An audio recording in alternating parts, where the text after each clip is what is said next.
All right, moving into section 4, we have Windows protocols and commands to cover. Starting with NetBIOS.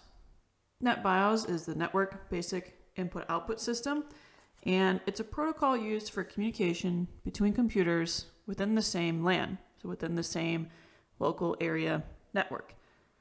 It was originally developed by IBM in the 1980s, but now it's commonly used, well, not really, but it is, by Microsoft Windows-based systems. So back in the day when we had computers, they would want to communicate across the network through the LAN, and NetBIOS provided a structure for applications to communicate over the same LAN. But if we wanted to route over the network, so outside of the same subnet, we needed NetBIOS over TCP. And if you've heard of this, that's NBT, or if you've used the command NBTstat before, this is NetBIOS being able to route over the network and go over and outside of the original NetBIOS that would route within the same subnet or the same LAN.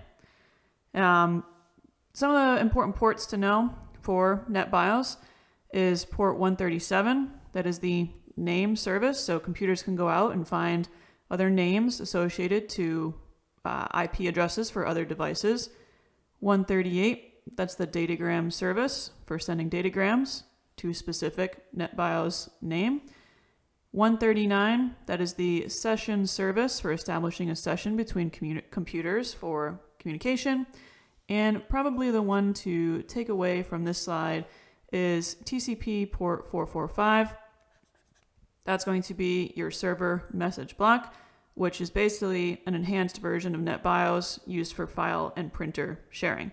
So we're going to cover SMB in the next slide, but for now, just think of NetBIOS as a way for a structure to give computers to communicate across the same subnet or LAN that they were in, and it gave them communication, ability to find other computers, exchange data and information.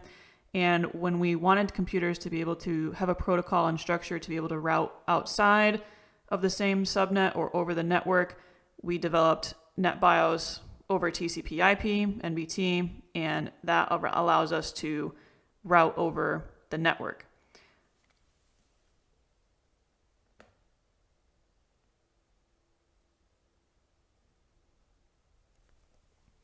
Now, server message block, definitely a protocol you should be familiar with. On TCP port 445. And this is the modern way that Windows hosts communicate over the network. They don't need NetBIOS, that's kind of legacy. And this is how computers will send information directly. They're going to use SMB and communications over TCP without the need for NetBIOS transport. So it's a protocol used by Windows-based computers for sharing files, printers, and other resources over a network. It is a client-server protocol where the client is going to request or a service from the server, and the server is going to respond to the request. It supports authentication and encryption to ensure secure communication between the client and server, and it has evolved over the years with different versions being released, starting with version 1, and then version 3 being the latest and most secure.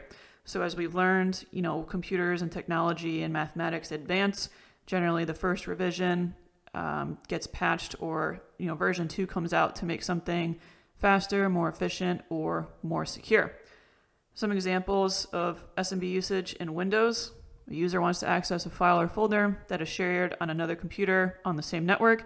They can use Windows Explorer to navigate to the shared resource and access it if it were on their own network. This is possible because Windows uses the SMB protocol to go and request that file or folder from that remote computer and transfer it over the network to the local computer. So hopefully you have a general idea now of the difference between NetBIOS and then NetBIOS over TCP and SMB. Another term that you might have heard for this is CIFS. That is the Common Internet File System. Sometimes referred in this way, but mostly want you to think SMB, server message block, main way computers are exchanging resources or files between each other over the network.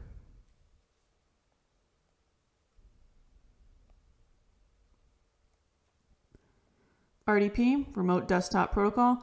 I'm sure a lot of you are familiar with RDP, or if you've used it before. If you hit the Windows key and search for Remote Desktop, you're going to have this Remote Desktop connection widget pop up. You're able to put in the IP of the computer that you'd like to connect to, or the domain name of that, the host name of the computer. You would put in your credentials, username and password, and then you would hit connect, and you would essentially be able to establish a connection from your computer to the remote host that you'd like to remote desktop into. You're getting a remote desktop session on that endpoint that you're trying to RDP to. We're going to use TCP port 3389 for RDP, and this is a protocol that was developed by Microsoft that allows users to connect to a remote computer and access its desktop applications and files as if they were sitting in front of it. So you can go into the RDP session, put it in full screen, and it's pretty much as if you were in the same desktop view of the computer you're RDPing into. It works by transmitting the GUI of the remote computer over the network to your computer, and it also transmits the user's inputs, like mouse and keyboard movements, back to the remote computer. It is designed to be secure and includes features such as encryption and authentication to prevent unauthorized access to the remote computer. It is built in to Windows and available on all editions of Windows, but it can also be used on other operating systems with the use of third-party software. So in common days, we use this for remote management.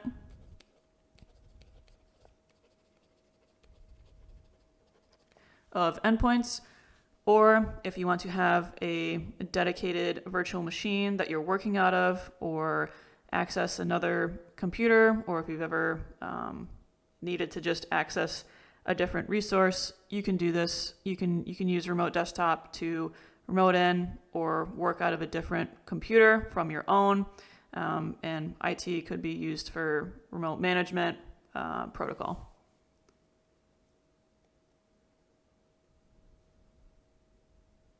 Okay, without, we can't skip over IIS if we're talking about Microsoft.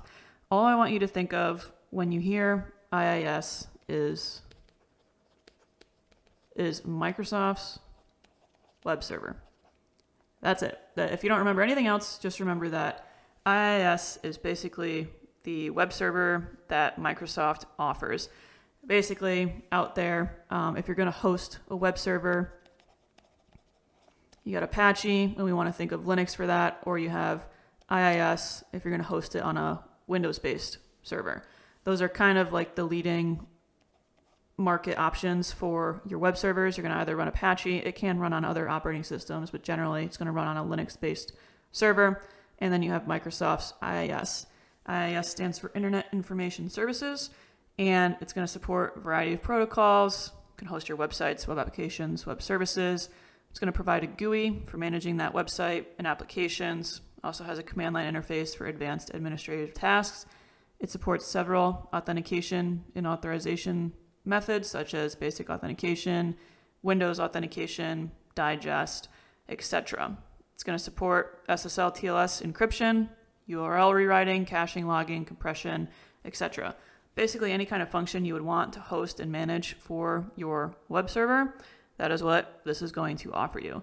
But if you've ever heard, IIS before, just wanted to make you aware of what it is. We're covering Windows, so we have to cover Windows or Microsoft's leading web server software that they offer, and just have a high level understanding that IIS is proprietary to Microsoft and that it hosts their main web server.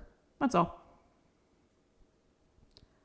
Some of the commands here should be aware of, just getting a little bit more granular into some commands. ipconfig, it's going to show all your network information. System info, that'll show your system hardware and software configuration settings, OS version. Task list, it's going to show all your running processes on the system.